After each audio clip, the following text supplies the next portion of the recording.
नहीं, मेरी वहाँ मारी करारी है, कोई भी सकता झेल नहीं।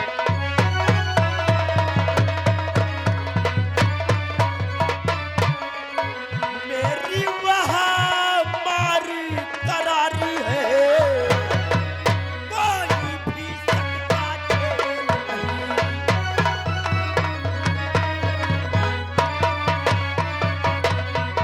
इसलिए हमारी बात मानो, जिस पगों से आए हो उसी पगों से वापस लौट जा, वरना वो मार मारूंगा आज तक किसी ने झेला नहीं। तो चल वार करने के लिए तैयार हो जा।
क्या है?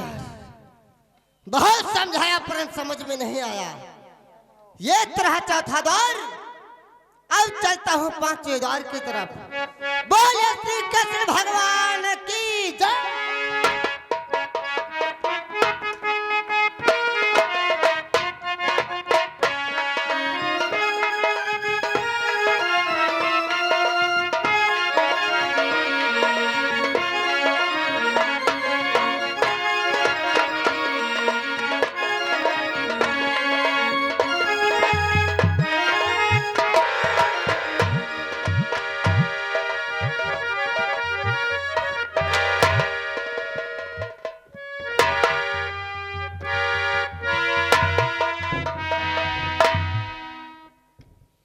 कौन है रे जो चार द्वारों को तोड़कर पांचवें द्वार पर आ पहुंचा है? बोल रे नादान। तो सुनो कि अर्जुन का मैं पुत्र हूँ, अभिमन्यु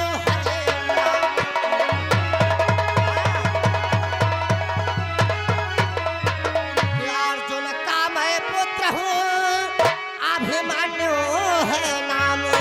और बतलाओ तुम्हें कौन हो, क्या है तुम्हारा नाम?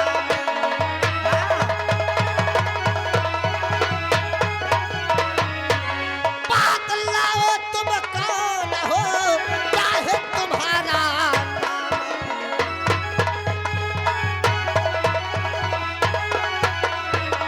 मैं अर्जुन का पुत्र, मेरा नाम है अभिमन्यु। अपना परिचय बताओ, तुम्हारा नाम क्या है? मेरा परिचय? मेरा परिचय जानना चाहता है रे? तो ध्यान देकर सुन रे। और मैं दुर्योधन का भाई हो, है वीर दुशासन नाम।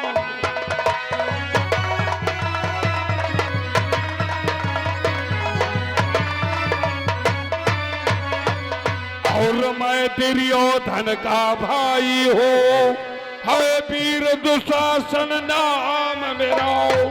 और रे बालक तुझको ज्ञात नहीं, है बड़ा कठिन संग्राम।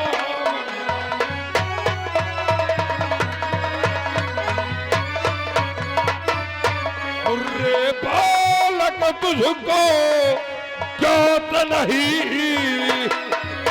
है बड़ा कठिन संग्राम मेरा।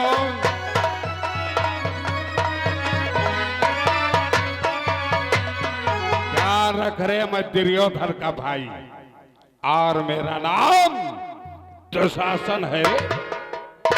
अरे कायर दुशासन कि माता को करके बेइज्जत तूने जो पाप कमाया।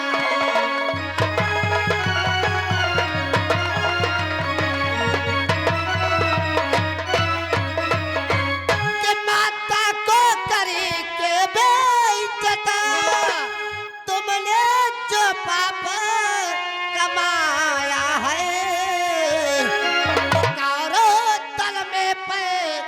होके तूने कलंक लगवाया।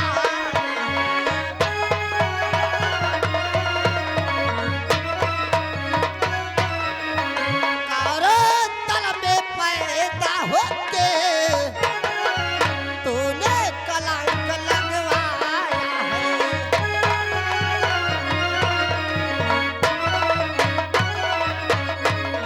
अरे कार दुशासन तूने सभाबद मेरी माता द्रौपदी की साड़ी खींची थी। अरे भाभी तो माता के समान होती है, फिर भी तुमने उनका अपमान किया। तुझको तो कौरव दल में पैदा होने से पहले चढ़ने भर पानी में डूब के मर जाना चाहिए था। सिर्फ इतना ही जाना तूने कि तेरी माँ का छीर खींचा था, और ये नहीं जान पाया किस लिए खींचा था। किस लिए खींचा था?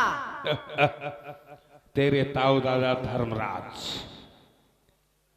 जुए का चौसठ खेला था, और जुए के चौसर में सारा धंधा मचल संपत्ति अपने आप को, और अंतिम दांव पर तेरी माता द्रौपदी को भी हार दिए थे। फिर उन्होंने अग्र पूजन करवाया था। अग्र पूजन में विश्व के सभी राजाओं को आमंत्रित किया था, और हमारे दादा श्री दुर्योधन को भी।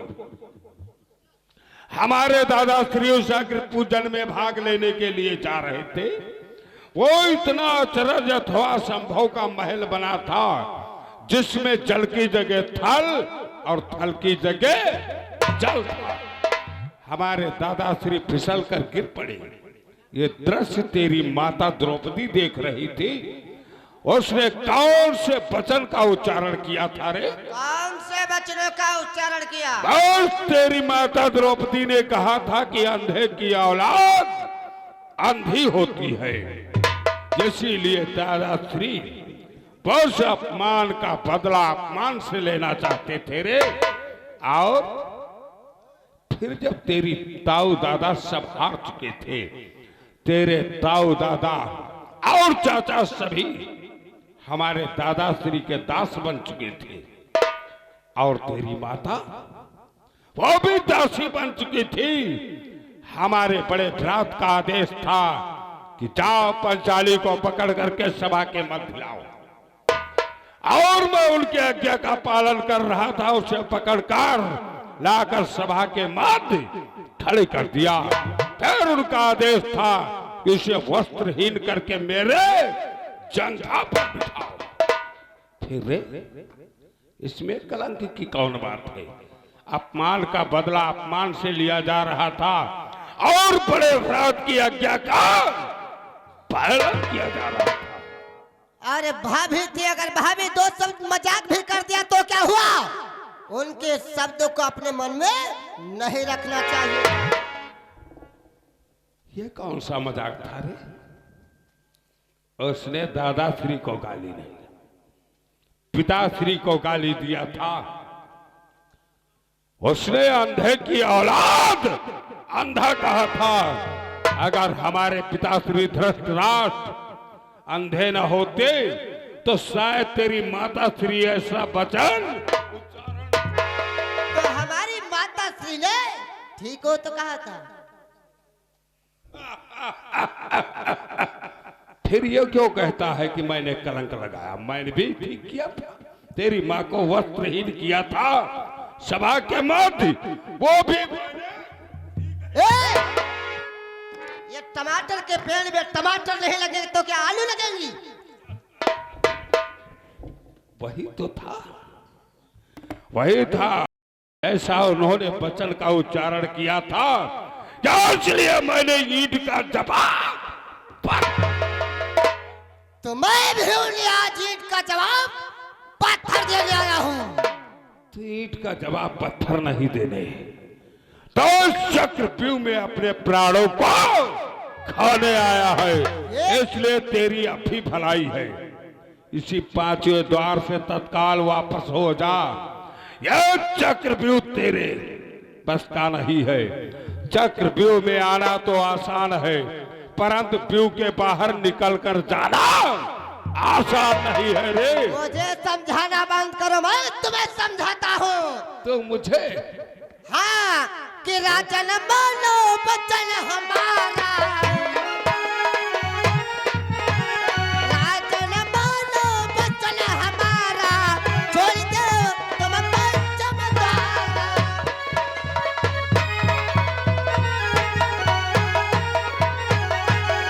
तो मेरी बात को मानो, यदि अपने प्राणों को बचाना चाहते हो तो 5वां द्वार छोड़ के भाग जाओ। मानता हूं, 5वां द्वार अगर मैंने छोड़ दिया तब भी तू जीवित नहीं बचकर जाएगा, और फिर दुशासन 5वां द्वार छोड़ेगा, ऐसा तो कदापि नहीं।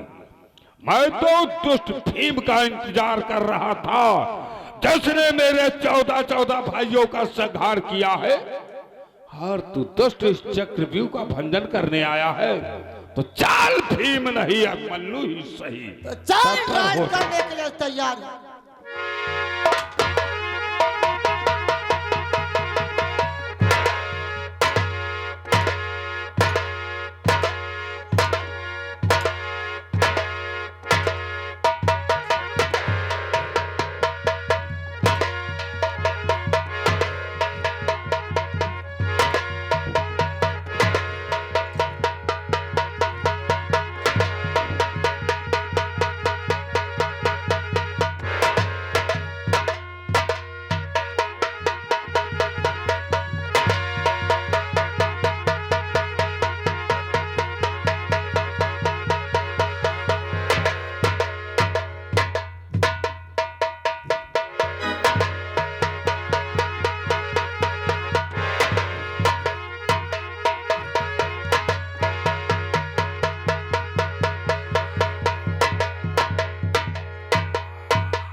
तेरा वध कर देगा, लेकिन नहीं, यदि मैं तेरा वध कर दूंगा, जो तेरे मस्तक पर कलंक का दाग लगा है वो कभी नहीं मिटेगा। और फिर कि तू भीमसेन का अरे भोजन है, वही तुझको संहारेंगे, तेरे इस गरम लोहू से माता के केस संवारेंगे।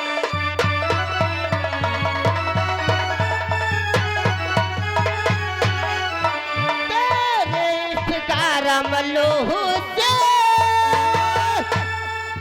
माता के केस संवारेंगे।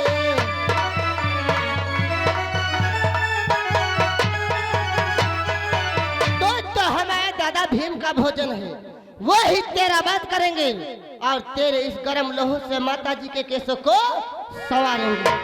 जा, मैं तुझे छोड़ रहा हूँ और चलता हूँ 7वें द्वार की तरफ। जय श्री केश।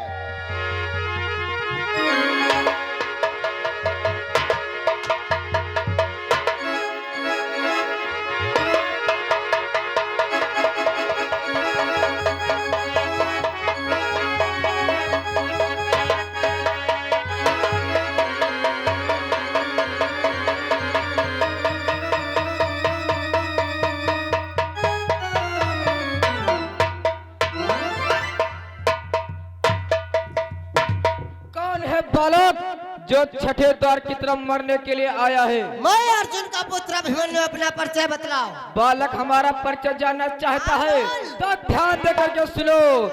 कि मैं द्रोणाचार्य का बेटा हो, हे अश्वत्थामा ये है नाम मेरा।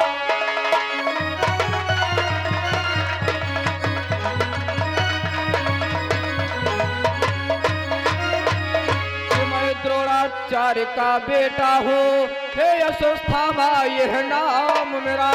कि हे बालक तुझको ज्ञात नहीं है बड़ा कठिन संग्राम।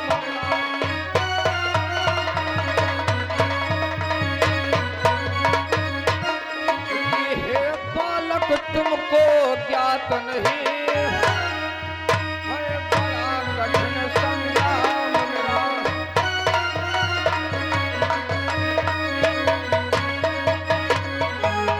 गुरु द्रोणाचार्य का पुत्र हूँ, मेरा नाम अश्वत्थामा है। अरे अश्वत्थामा, मेरा कहना मानो और छठे द्वार से हट जाओ। नहीं, मैं छठे द्वार से नहीं हटूंगा। क्यों अपने प्राणों को गंवाना चाहते हो? नहीं, प्राणों को तो तुम अपने गंवाना चाहते हो। मैं आपको समझा रहा हूँ, छठा द्वार छोड़ करके चले जाओ। तुम मेरा कहना मानो, यदि अपने प्राणों को बचाना चाहते हो तो छठा द्वार छोड़ दो। नहीं, मैं छठा द्वार नहीं छोड़ूंगा। तो फिर चल, तैयार हो जाओ।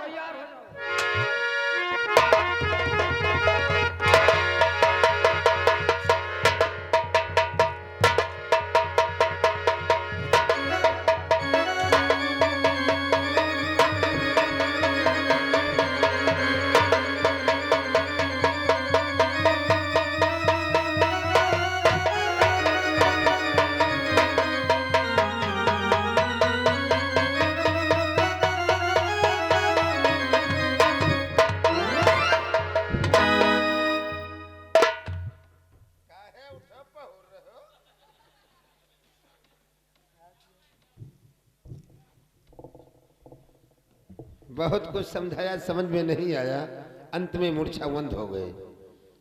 भगवान कृष्ण की कृपा से 6 द्वार टूट गए हैं। अब देखते हैं 7वें द्वार पे दुर्योधन कौन सा महारथी लगा रखा है। हाँ मंत्री। भगवान श्री कृष्ण का ध्यान करो और 7वें द्वार की तरफ प्रस्थान करो। हे भगवान कन्हैया, 6 द्वार तोड़ने की विद्या तो हमें मालूम थी, लेकिन 7वां द्वार तोड़ने की विद्या हमें नहीं मालूम है। 7वां द्वार तोड़ने में मेरी मदद करना। कि गोवर्धन गिरधारी जी, कि गोवर्धन गिरधारी जी,